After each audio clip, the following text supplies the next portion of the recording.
Hey guys, so what's this? What's this? Wave 3, Track 2, the Gateway.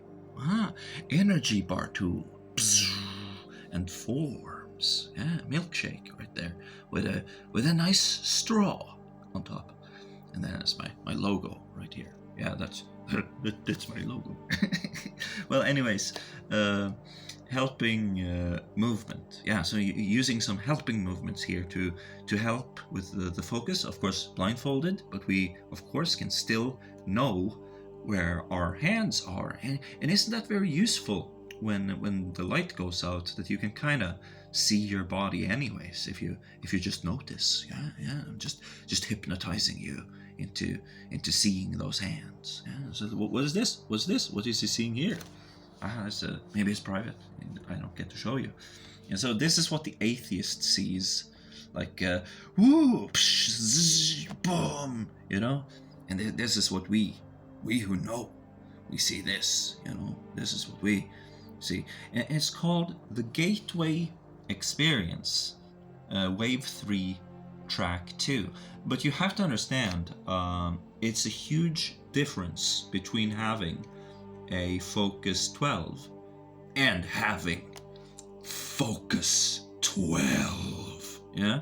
So if you just stay on it 1 week and do the entire Gateway Experience and get used to even lower vibrations. So if you don't have this effect, just come back to it later, okay? And that's the Gateway Experience, available for free on YouTube. Use it with quality headphones, right?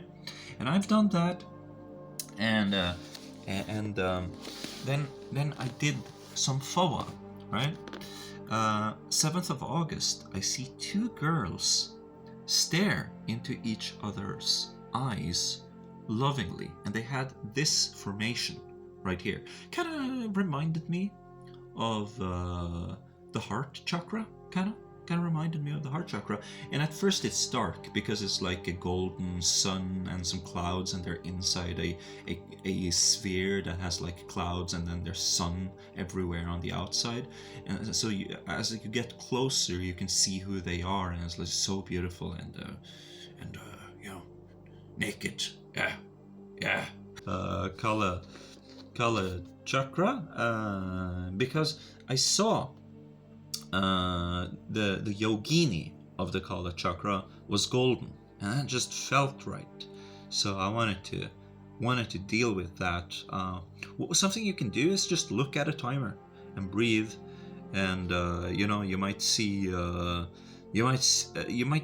for example, if a lot of things are going on at once, the seconds on your timer will stop going like 1, 2, 3.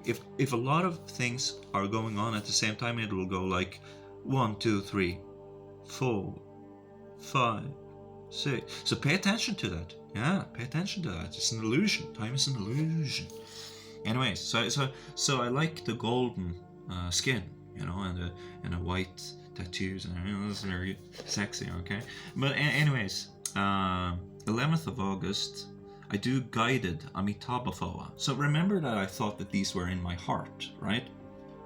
It's just like loving, and they were looking at each other so lovingly. I felt that this is very heartfelt. So I do guided Amithaba phowa and get what I would categorize as a as a so-called strong reaction, because the guidance was like, well, here comes Amithaba, he's a shabby little monk, and now he's going into your heart. I was like, no, the yoginis are there. And now he's becoming super sexy. No! So I didn't like that meditation. I had also a very strong reaction. Because of that, I felt like I wanted to get him out of my body. And so that night, I had a big lightning strike in the higher heart. So not the heart, but the above the heart right here. If you see that, that's the heart. Here's above the heart here. It felt like that, and it expanded downwards, a little bit behind the heart, I would say, behind the heart. Yeah. And I saw a Vajra spear that was stretched, and it was silvery, and there was a gray sky behind it. And so I get a very strong reaction, not just visions and stuff, but also somatic, irregular and quick, uncontrollable. No, not uncontrollable. Controllable heartbeat. Yeah, I could control it. And it's like if I stopped breathing, it would just stop. If I took a deep breath, it would go like kadunka kadunka kadunka. Kadunka kadunka kadunka. Like that. Like that. And it was very uncomfortable. But just stillness and emptiness of not doing it was very tempting and very relaxing and felt very good. And I could have gone far if it wasn't for that damn anxiety. Because I felt I had to sit. I wanted to lay down. It's like, no, I have to sit. This is too much. I have to sit. So I sat down and I had a very, very strong feeling. But ever since then, and before as well, some time before, I had very sensitive and very strong vibrational feelings on my scalp, my crown area. And so what does that feel like? Well, it feels like the tranquilizer thing that you get from the dentist. You know how that feels. It's like it kind of tingles in your mouth. Yeah, I have that same feeling on my forehead and the top of my head, and I can feel. I'm very sensitive to the way these strings I have of attention attach to other people around me. That's what I'm trying to illustrate here. That I'm very sensitive to these presences around me. And especially the days after, birds, for some reasons, but also all kinds of animals, would just they would not act like they have in the past. I remember sitting at a bench and a bird would sit next to me, and it's like very like typical, well, cliche almost stuff was happening.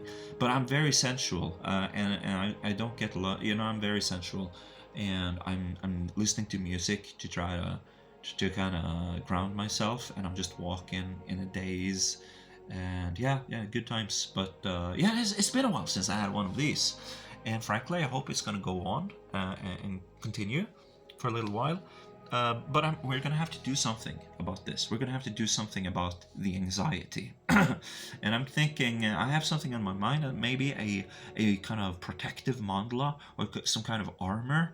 But it has to be compatible with me. Because Amithaba, for some reason, that red color it's just not compatible. I'm more of a purple person.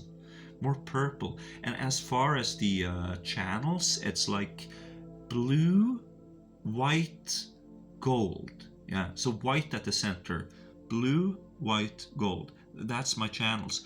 I can't deal with this red shit. It's, oh my god, it's so bad. You gotta stop.